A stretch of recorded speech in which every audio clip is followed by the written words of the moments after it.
基辛格说，中国大陆10年内不会武统台湾，他为什么会这么说？观众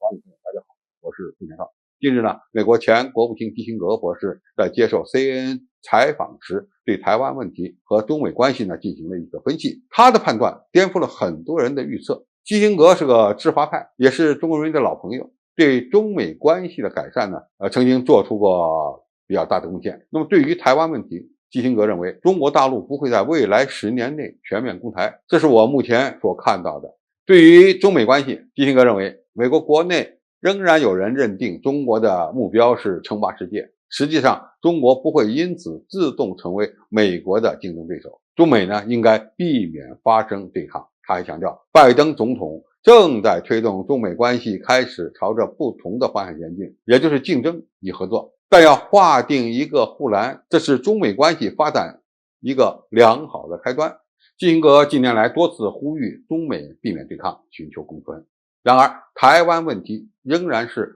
最有可能导致中美对抗的关键因素。之前，美国军方和智库有很多观点认为，中国大陆在2027年之前将武力解决台湾问题，台海冲突已经到了难以避免的局面。那么，基辛格为什么认定中国大陆可能不会在10年内武力解决问题呢？他说的有没有道理呢？基辛格目前推测大陆不会很快解决台湾问题的主要几条理由。他说，第一，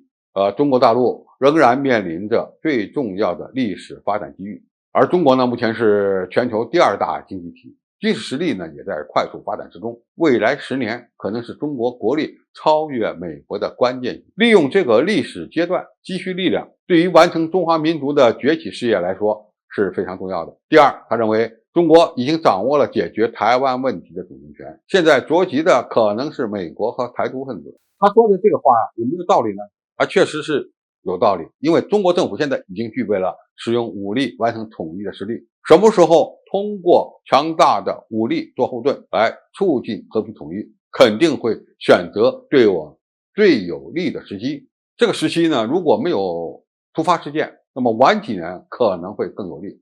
因为大陆与台湾的军事实力差距会随着时间的推移而越拉越大。美国也更没有能力来进行相应的干涉了。时间在中国大陆这一边，着急的显然是那些台独分子，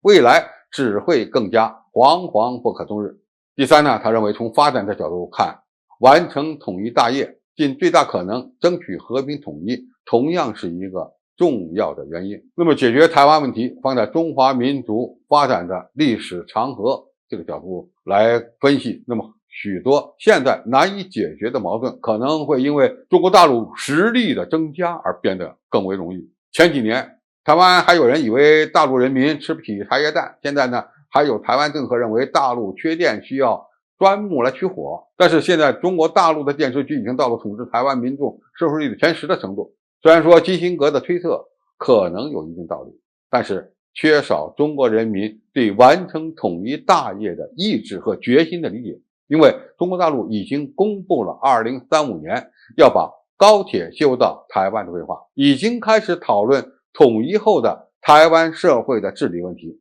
如果按此推算时间，基辛格的判断可能就有误了。中国的统一是历史的必然，基辛格当然也是这么认为的，但是什么时候实现两岸的统一，让我们拭目以待。好，今天评述就到这里，谢谢大家收看，请下期